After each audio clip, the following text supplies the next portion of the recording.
bukas. Ngayong araw ay aming tatalakayin ng sibilisasyong sumibol sa Mesoamerica. Ngunit, bago namin ito simulan, hayaan niyo muna kami magpaalala. Ako nga pala si Justin Giuseppe Tañido. Ako naman si JTP Margaret. Ako naman si Maria Dubai Diaz.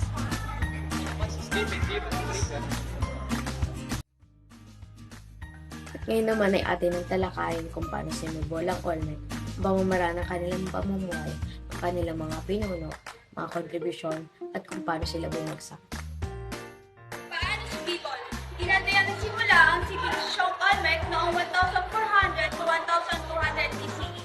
Ang mga Olmec ay isang mga mamamayan na namuhay noong 3,000 na ang nakalipas.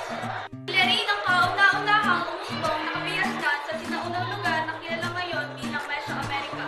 Ang kanilang kabihasnan ay umabong sa rehiyon ng Gulf Coast sa katimugang Mexico na nang lumaang ay lumawit hanggang Guatemala. Ang panahong ito ay halos kasabayan ng dinastiyang Shang sa China.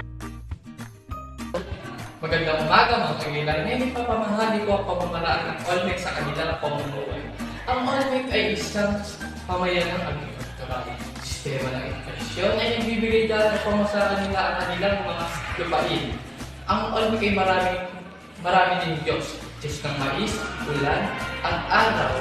Mahalaga din ang dagat sa kanilang paniniwala dahil pinakanak ang kataunang Maninila or Predator sa Central America at South America. Ang iba din sa kanila ay mga kalakal. Nagpapalitan ng sula, maskara, or artwork. Jenya, serpiente, obsidiano, asin, kakao, at mga balat ng hayop. At malaki din ang kanilang impluwensya sa mga pangangalakan sa buong Mesoamerica. Pinuno. Ang Olmec King ay karaniwang tinutukoy bilang ku. Ang termino ng Olmec para sa gobernador ay ku. Kapansin-pansin, ang ilan sa mga pinuno ng Olmec ay tinukoy bilang ku at ku. Ito ay maaaring magbukahi na ang sibilisasyong Olmec ay maaaring naorganisa sa isang konfederasyon ng mga lungsod-estado na pinamumunuan ng isang kinikilalang emperador. Mga kontribusyon. Nakagawa ng kalendaryo, gumamit sila ng sistema ng pagsulat tulad sa hieroglyphics.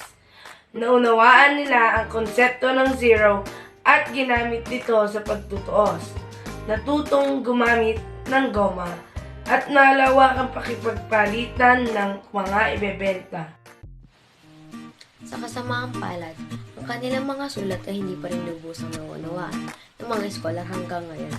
At dahil dito, ang mga kaalaman sa Olmec at ang mga sinaunang tao sa Amerika ay hango mula sa mga iba pang mga labi ng kanilang panahon. Ang mga likhang ito at maging paniniwalang Olmec ay nagkaroon ng malaking impluwensya sa kultura ng mga sumusunod na kabihasnan katulad ng Maya at Aztec. Pagbagsak. Hanggang sa ngayon ay hindi pa rin natutukoy ang pangunahing dahilan ng paghina at pagbagsak ng sibilisasyong Olmec.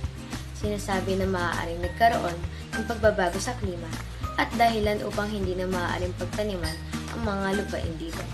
Maaari din na nagkaroon ng pagsabog ng bulkan at sa pilitang umalis sa mga Olmec. At maaari din na nakahalubilo sila sa mga pangkat na sumakop sa kanila.